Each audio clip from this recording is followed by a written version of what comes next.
Hey, there it is. You start talking while I do what I was going to do. There's literally no way to stop it once you hit the start button. That's fine. We'll start the episode. Huh? Hello and welcome to episode 59 of the NOLA Nerdcast, presented by no one. I'm Chris. I'm Matt. And that's Matt. Presented by no one. Presented by everyone. No one's sponsoring us. Presented by Allstate. You know, I was just watching an Allstate commercial. See? It all works out. But Allstate doesn't write a check for us. You don't know that. They don't. Maybe I just haven't been sending you my cut. That's true.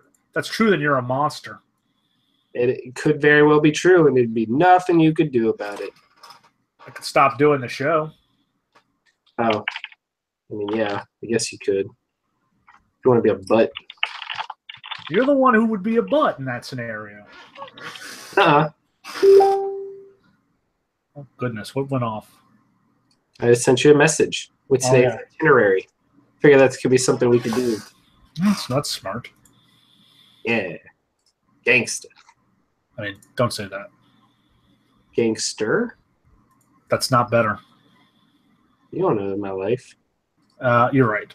Okay. What do you want to start with then? Well, read the itinerary. What's first?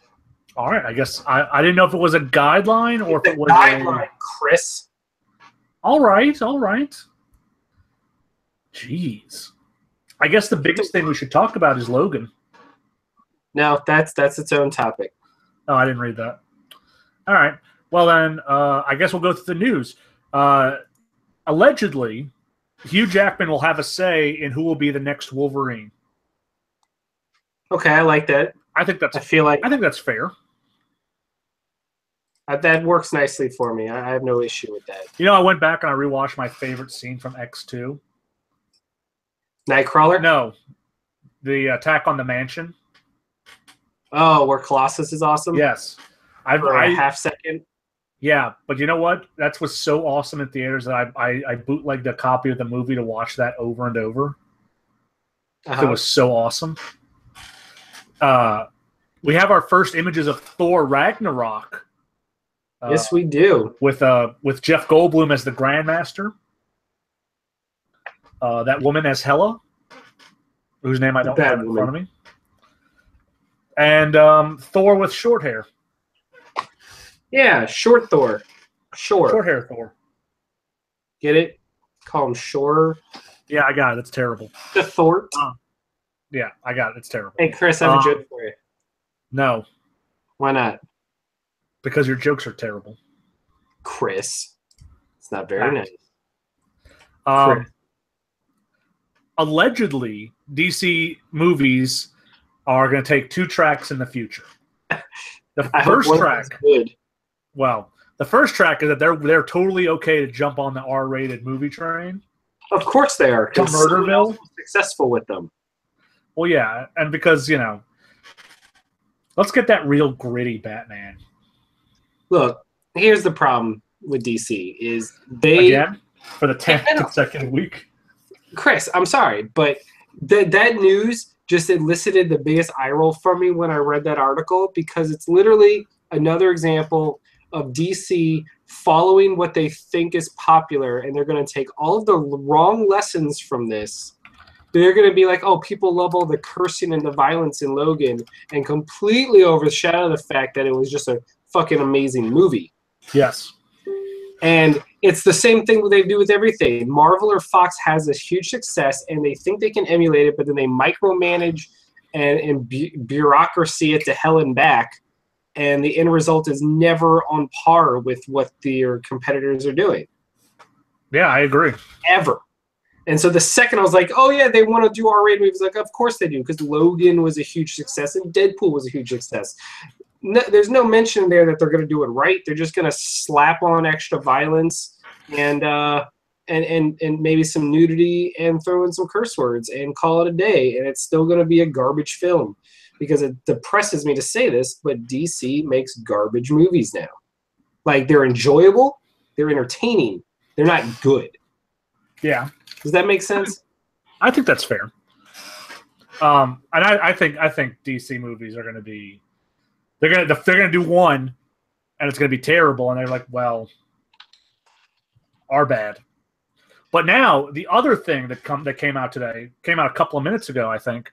Oh. The DCU cinematic universe may now be non-linear.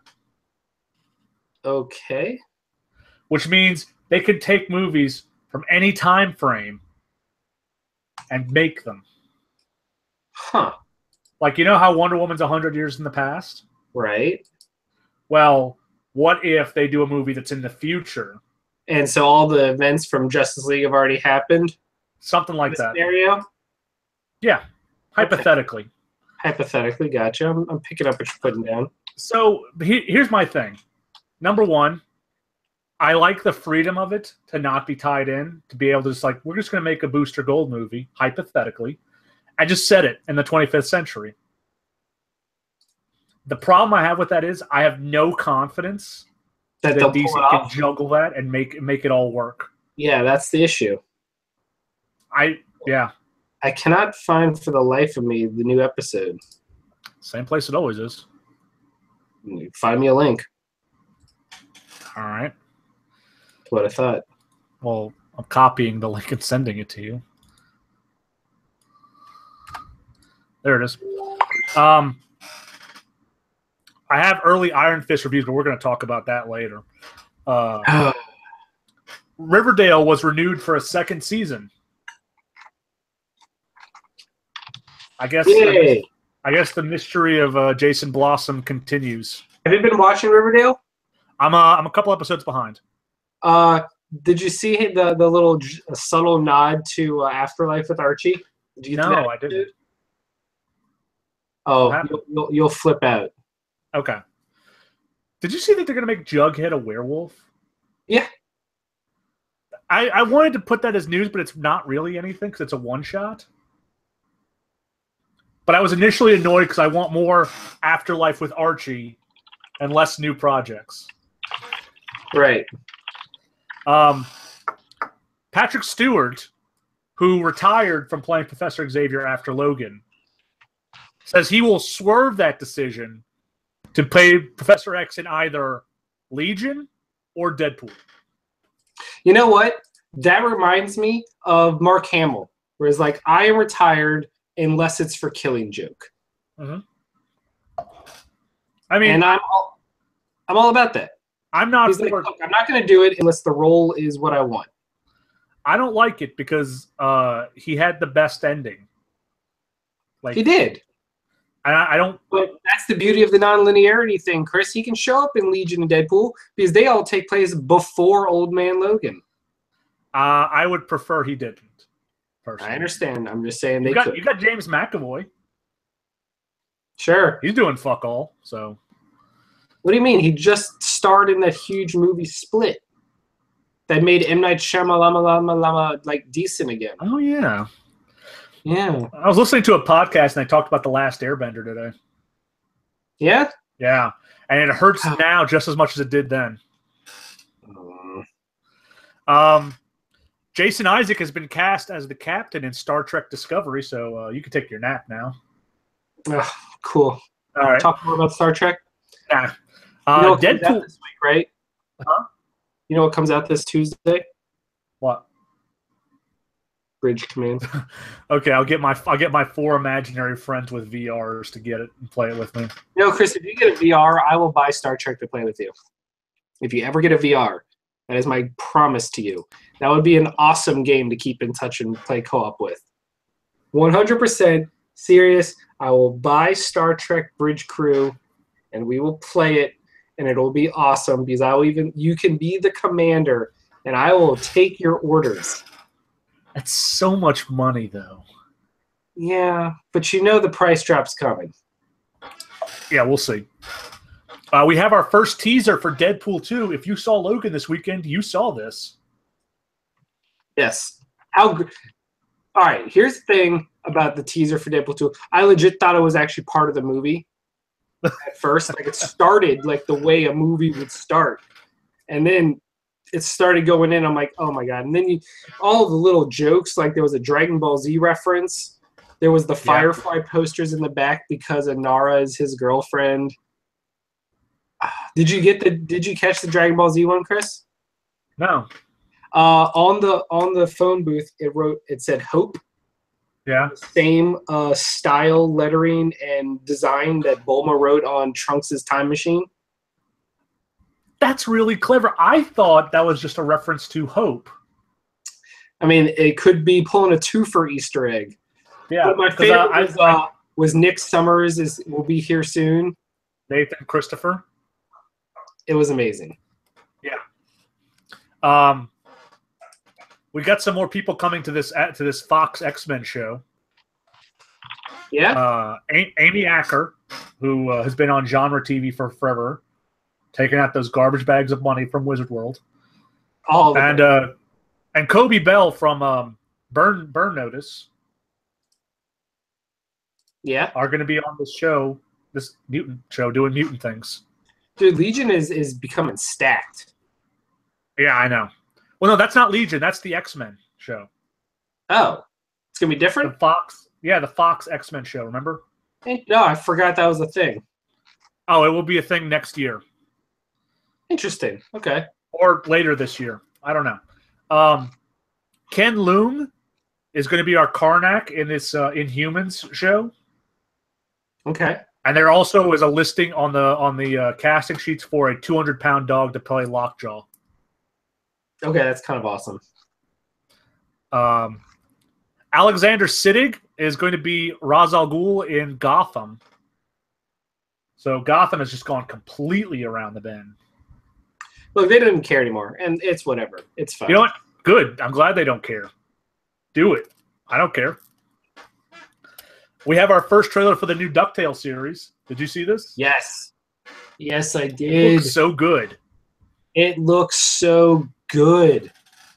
I feel like DuckTales. It's you know what? And my favorite part is if you watch it, Chris, you're going to be listening to Bobby Moynihan every time. Yeah, I know.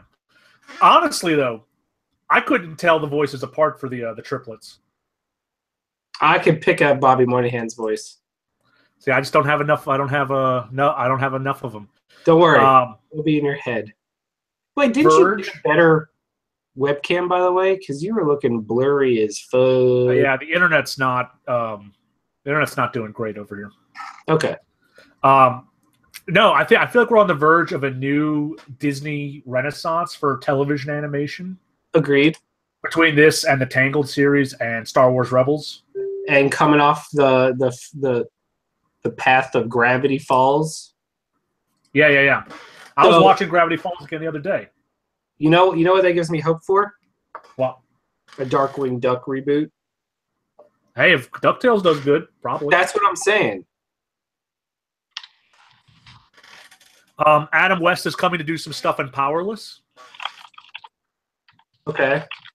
He's gonna guest star on a few episodes. And finally, we have the children of Black Lightning cast, Nefessa Williams and China McClain. And they're what? Thunder and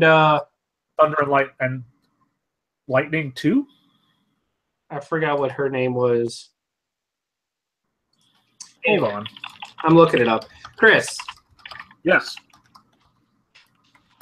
Let's swerve. The chat's asking us to talk about Legion. Have you had a chance to watch it yet? I've only seen the pilot. I haven't seen any of the other episodes yet. Well, what's your thoughts on the pilot? The pilot's amazing. I'm not convinced that everything I saw in the pilot is actually real, which I think is a fun little twist. I love Aubrey Plaza in the episode that we saw, and it's just very stylistic, and I kind of love how stylistic it is. And even though it's super creepy, it's something I didn't think I'd initially like. Yeah. It's good. It is, and I'm excited to watch more. I just haven't had a chance to sit down and do more of it. Yeah, I'm way far behind, so I hope chat doesn't spoil anything for us. But Legion is quality, good for FX. Yeah, I mean, and I don't know that it's a smart place to put it instead of on Fox, because FX can get away with a lot more. That is true. I don't. What? Wait, what were you about to say? No, go on. My question for you is, so Chris, we have 3 now pretty big upcoming comic book TV shows joining the gauntlet of already quality shows we have at our disposal. Yes. So between, not even including the Netflix shows, Iron Fist, Defenders, Punisher, Season 2 of everything, that's not the point. My question for you, out of the 3, Runaways, Cloak and Dagger, and I guess not even the X-Men one, but Black Lightning, Cloak and Dagger, Runaways, which one are you most excited to try? Oh, that's tough. My gut says Runaways. Runaways. I do love Runaways. But I'm curious about Cloak and Dagger because I feel like Cloak and Dagger adapted could be something that's really fun. I don't know. Let's go with Runaways. Yeah, I feel like. All right. By the way, his other daughter is Lightning as well. Yeah, I just saw that. What nonsense! It's cheating. But yeah, no. I'm very excited for that. Runaways, followed by Cloak and Dagger, because I think that'll be really interesting.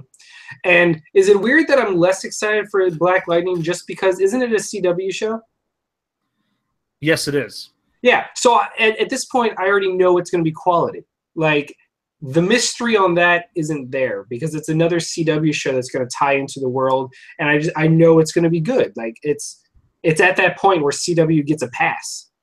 Whereas Runaways and Cloak and Dagger are both such intriguing concepts, and Runaways is one of my all-time favorites, so I have a lot riding on that, but based on my track record, maybe I shouldn't say that out loud. No, you should keep your mouth shut. Yeah.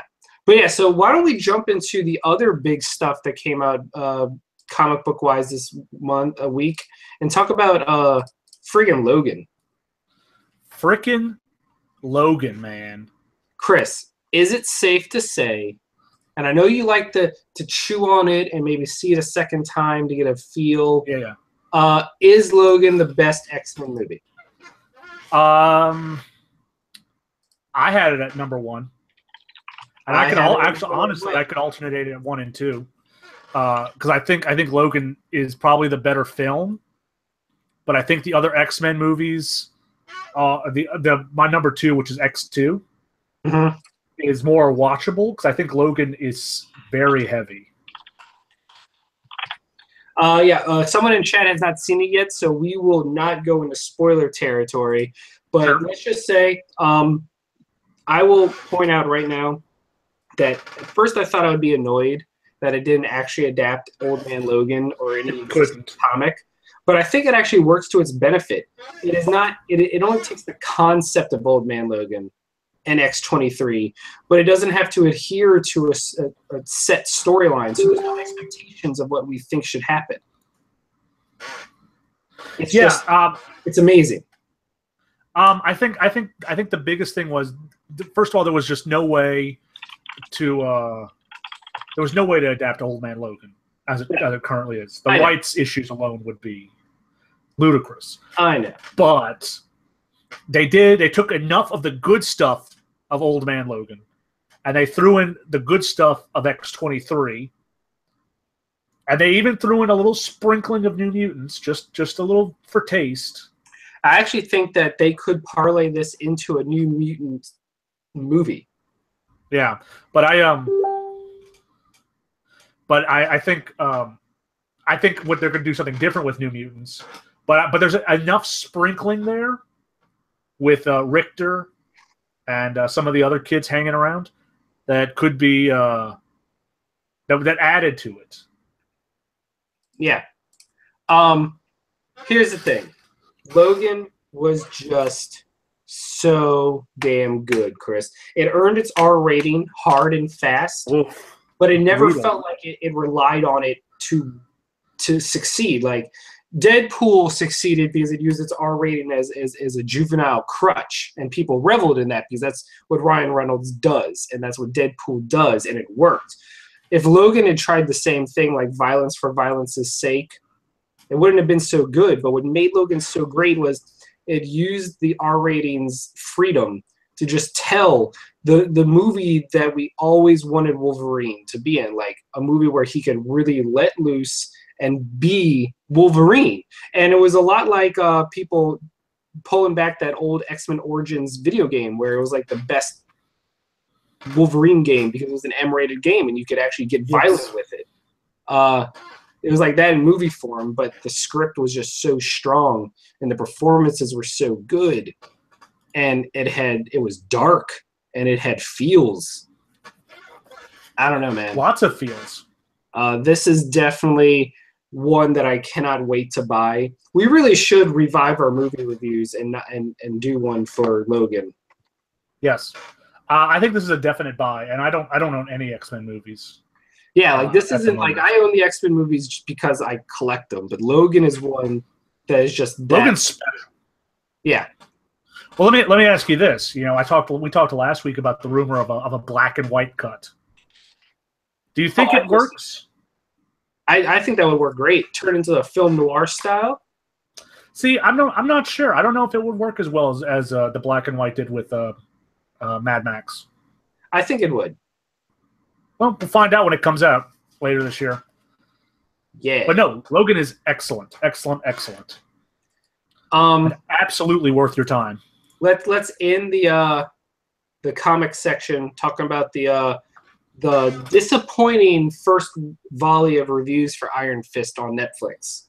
I know this hurts you. Absolutely shatters me inside. Because for those that don't know, Iron Fist is the reason I started reading Marvel comics, and he is by far my favorite Marvel hero. And to hear these reviews, it's just really sad.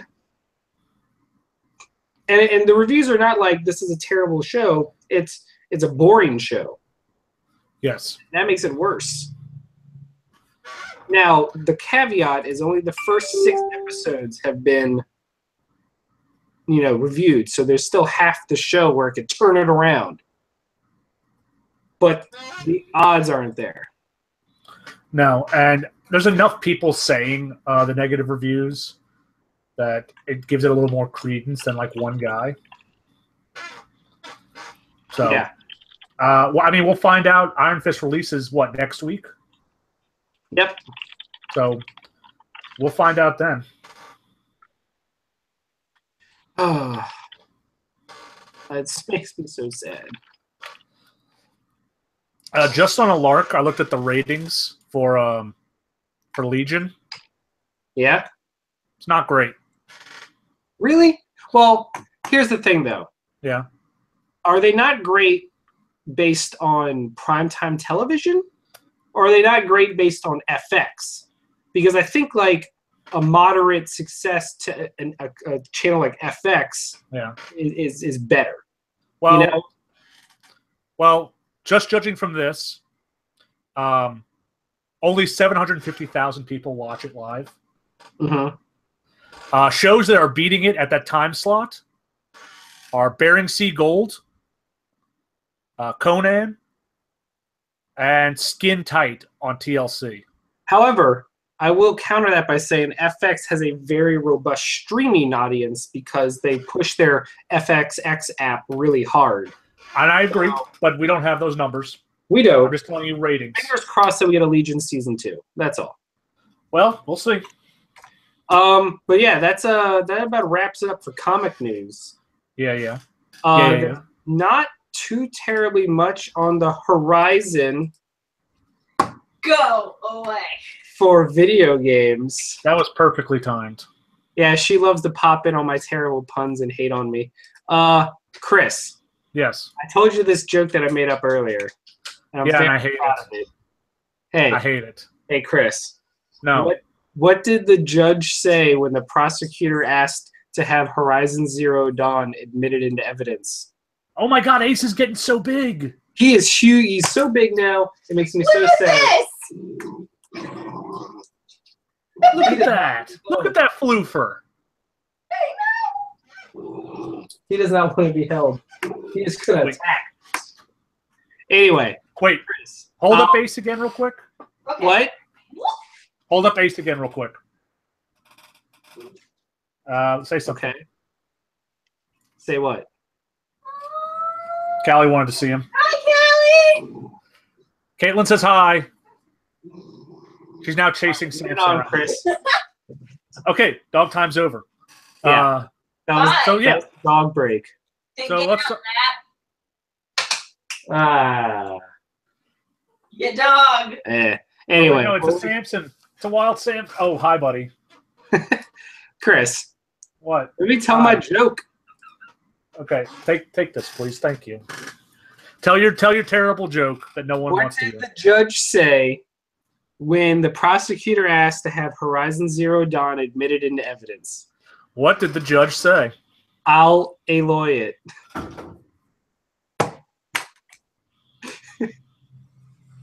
I hate everything you stand for. Oh God, it's so good. Anyway, so this has been a massive week in games. Just oh my God, absolutely massive. If you factor in, like, here's the thing: you don't even care about Nier Automata. No, the follow-up to Nier by Square Enix and Platinum Games. However, the fact that it has almost a 90 Metacritic is blowing people away.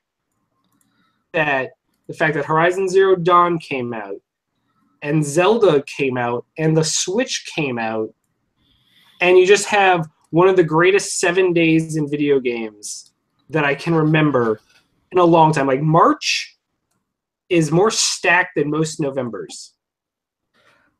And quarter one 2017 in general is better than most quarters I can ever remember. Can you ever think of and the thing is, it's the Japanese games that are stepping up. Like, when was the last time Japan was putting out this much quality?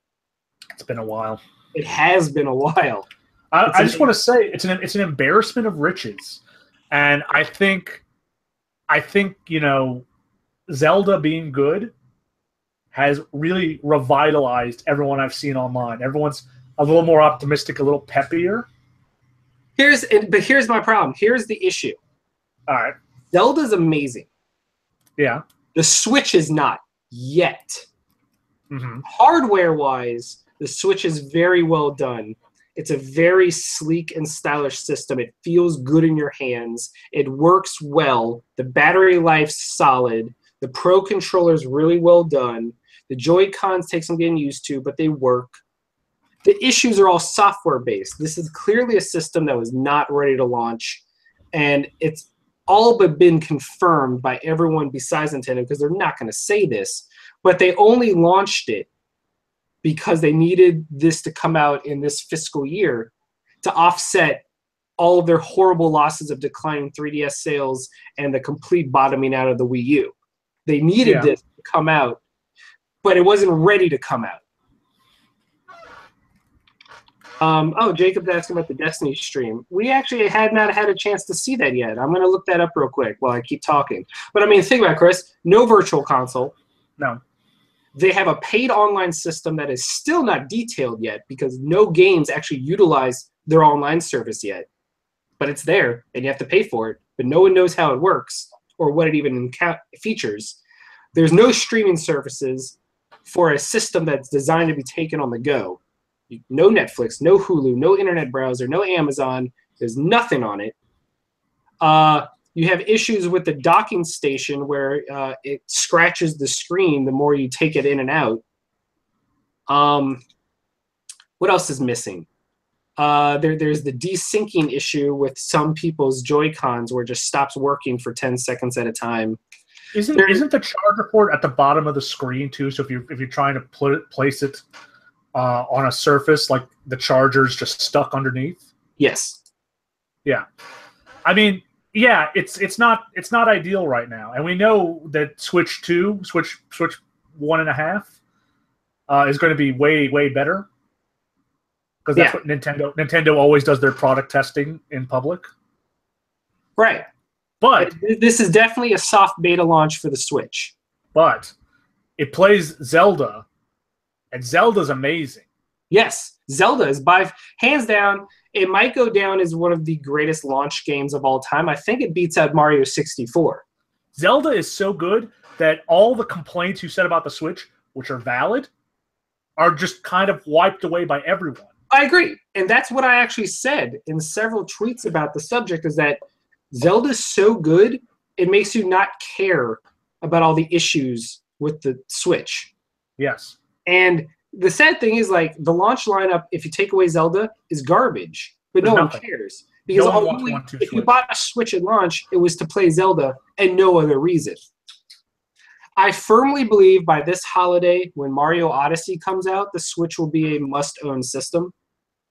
But right now, if you're not a Zelda fan, there's nothing for you. If you are a Zelda fan, you're in for a treat. I don't think it's better than Link to the Past, but it is by far right now, with only my limited time with it, better than any 3D Zelda, bar none, not even close. Isn't the Wii U version identical to the Switch version? Except with a worse performance. How much worse?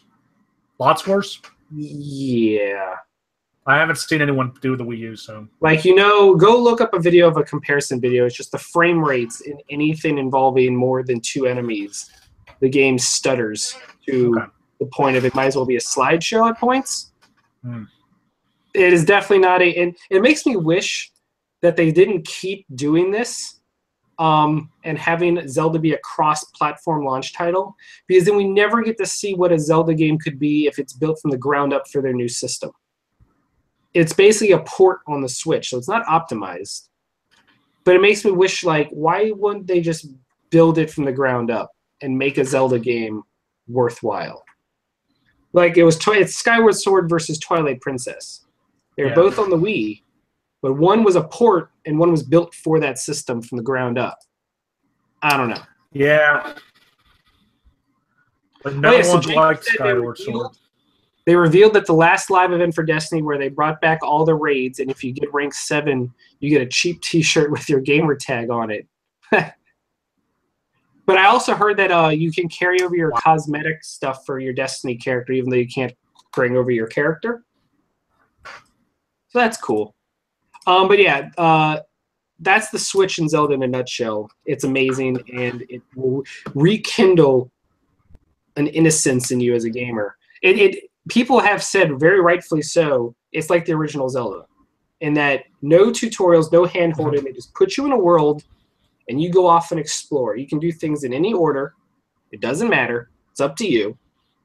And I love that, because the last time a 3D Zelda didn't give you a 6-hour tutorial, I can't remember. It was... I mean, even Ocarina had like an hour-and-a-half tutorial in the little village. Did Majora's Mask have one? Yep. This is the only 3D Zelda that just lets you go. I love it.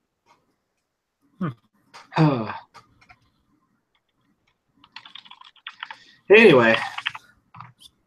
Horizon Zero Dawn. Chris, so how about you? I just made it to the first outpost. First outpost? To open up the world. Oh, wow. After you clear out the 2 corrupted zones. You're not very far at all. I mean, I'm at like 20-something%. Okay. I just beat the first mission that really opens up the secrets to how the world got to the way it got. Dude, I've never been more excited to find like the little data pads that explore the lore. I like the data pads a lot. This game has a fascinating backstory that they just kind of tease at you instead of hitting you over the head with exposition. Yes. I was thinking about this today because I played a lot last night, and I like the exploration, and I like the collectibles they have because they're very unique. Except the vessels can fuck right off. Oh, the stupid cups. I hate the cups. At least they're so hard to find. No, they're not. I can't find any. Did Give you me buy a vantage point or a flower. Yeah. Did you find the maps? Yeah. Okay. They're super. I end up walking in a big circle. They're always super easy because you just scan until you find a glowing purple thing that says ancient rubble. Yeah. I don't know. I'm saving them for later. I finally explored the entire map, and I've collected all the collectibles. I've done all the side quests, which is what I always do in open world games. I do everything but the main story. So I'm now level 47, and I'm now doing story quests that are level 15. Isn't the cap 50? Yes. You monster. Look, I regret nothing, Chris. I will tell you right now, Chris, buy every weapon you can, as you can, especially something that has the tear arrows. Those will be your bread and butter. Okay. Anyway, Horizon I need to go and get just a lot of on everything. It's phenomenal. Yeah. I love it a lot.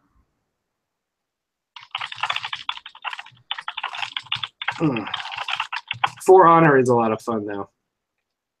So I haven't had much chance to play. Yeah, I mean, I think it's because I'm trying to beat Horizon first, but that's next on my list. And everyone's impressions of it have me so psyched to play a brand new action RPG. Yeah. So what's your order going in? It's Horizon, and then Mass Effect. It's Horizon, Nier, Mass Effect, with a little Zelda sprinkled throughout. But I feel like Zelda's such an encompassing game, and it's rumored to have 100+ hours if you want 100% it, which of course I want to. So I feel like that's the perfect summer drought game. I think so. And then Persona's in April and Prey is in May. Oh, fuck, yeah. And the impressions on Prey have just been phenomenal. It's a busy couple of months.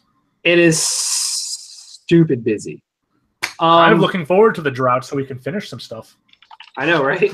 But then the drought is when all the indie games start coming out.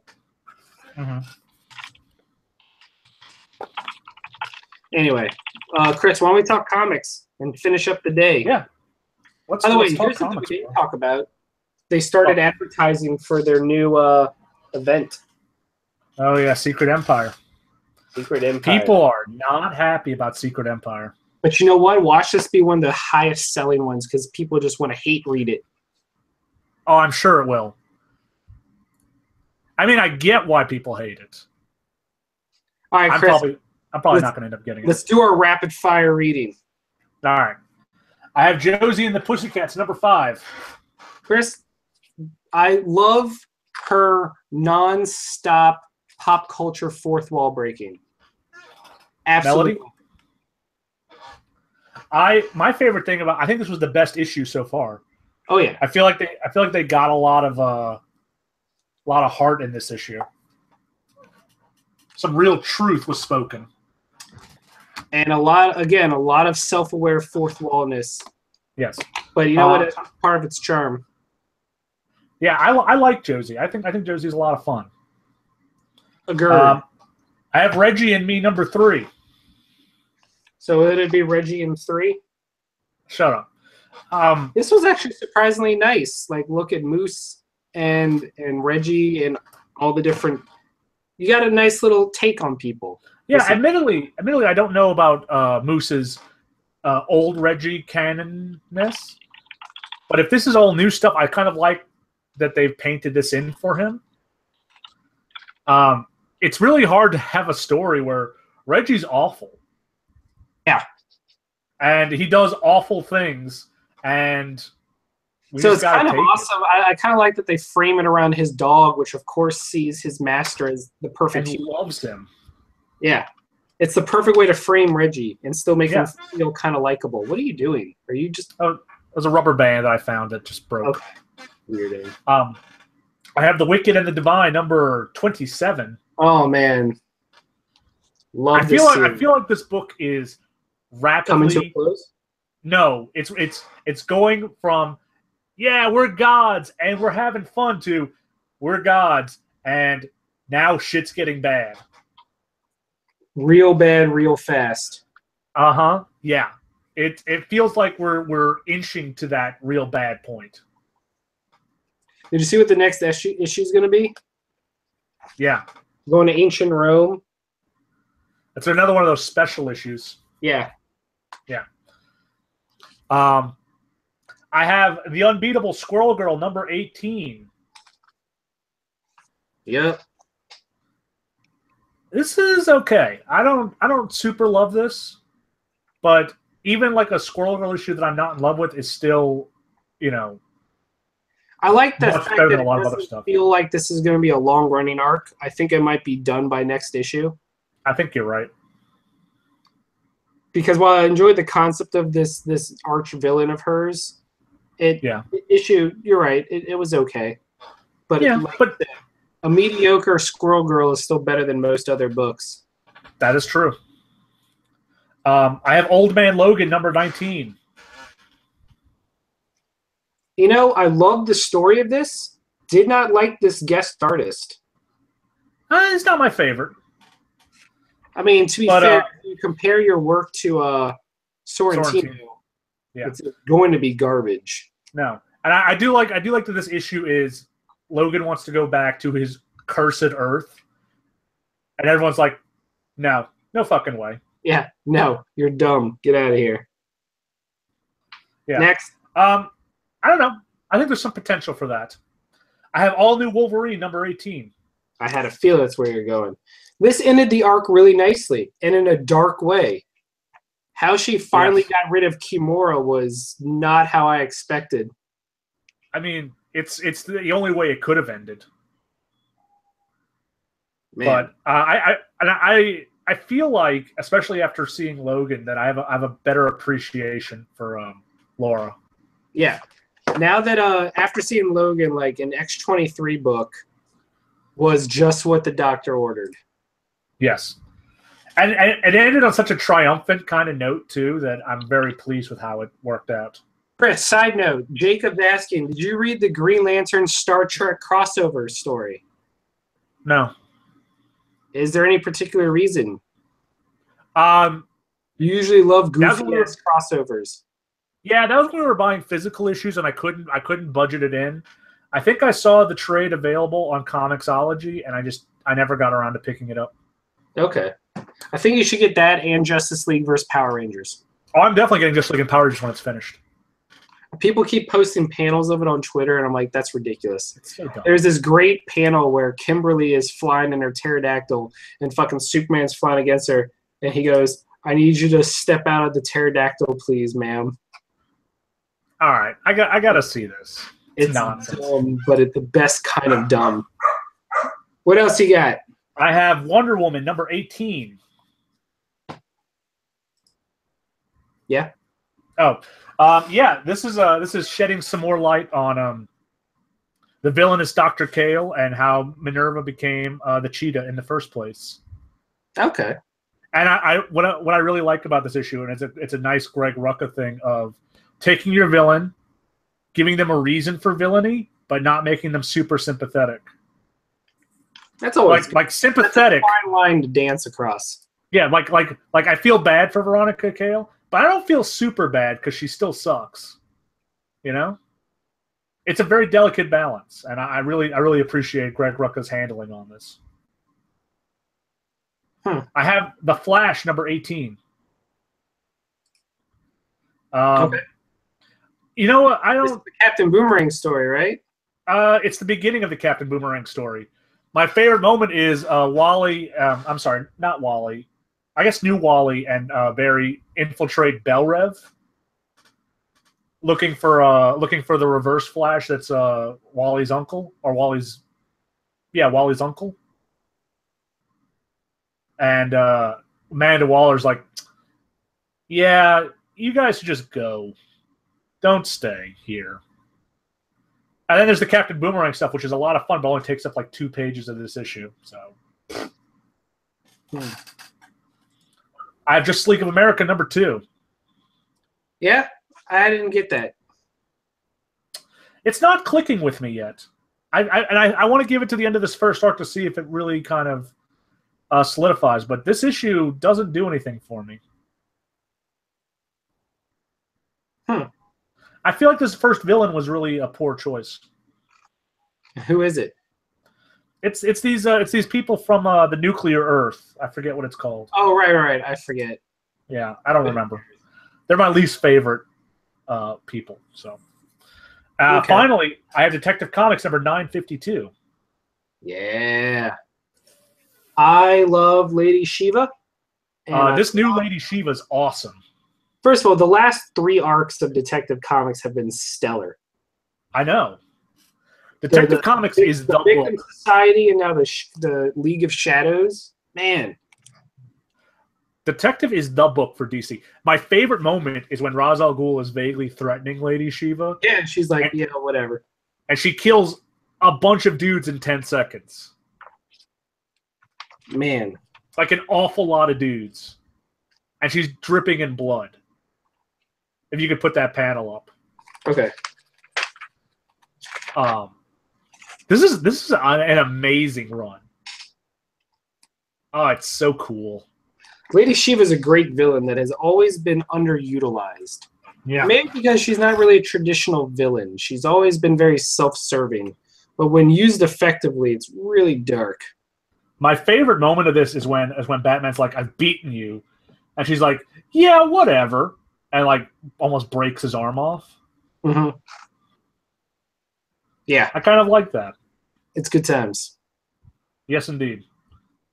All right. Now for me, I have the finale of Inhumans versus X-Men. How was it? Didn't end how I thought it was, but I didn't know how it was going to end. But it ended really well. This was a nice little mini event. Surprisingly so. I didn't think it would be, but it was great. Oh, you know one thing I forgot to mention about Old Man Logan? What? Fucking time fuck up Beast admitting that he's a fuck up and wouldn't help him because he didn't want to fuck up anymore. I love that. I laughed at that. So look at the new Emma Frost. Oh no. Yeah. Emma, who hurt you? She's not letting Cyclops' death go in vain. Is she turning into a full-fledged villain, or is she still like full villain? Okay. Full on. I also got Hal Jordan and the Green Lantern Corps. Yeah. Full on return of the Blue Lanterns and a one-on-one battle between Guy Gardner and Akrillo. Nice. Yeah, it was really good. Loved this issue. Very strong Guy Gardner characterization that I hadn't seen since Charles Soule's take on it. Mm-hmm. And finally, the new issue of Motor Crush by Babs Tarr and Brendan Fletcher. Yeah, how was it? This is the first issue that really gives you an inkling into what the main storyline is going to be. And boy, howdy, Chris, is it looking to be real good. That is something I highly suggest you pick up and trade and give a shot to. I will. But yeah, that about wraps up for this week. Yes, indeed. Thank you guys for tuning in, as always. It's always fun to see you in chat. We'll see you next week when I have full-on news from PAX East, where I'm going with press passes, and we'll be interviewing people and playing all the latest indie games and AAA games that will be there. Yes. Chris, if there's anything you want me to try out, let me know. Or if there's anything in particular you want from there. Okay. That's going to be fun. And we will see you next week with the release of... No, Mass Effect's 2 weeks away, right? It's the 21st? Yeah, the 21st. Yeah. So we'll just have time to actually play games for once. Yeah, that'd be nice. I really want to get Ghost Recon Wildlands just because it's a game purely designed for co-op, really. We could finally play a game together. Okay. Man. We could probably work that out. Anyway. All right. All right. Good night, everyone. Good night, everybody.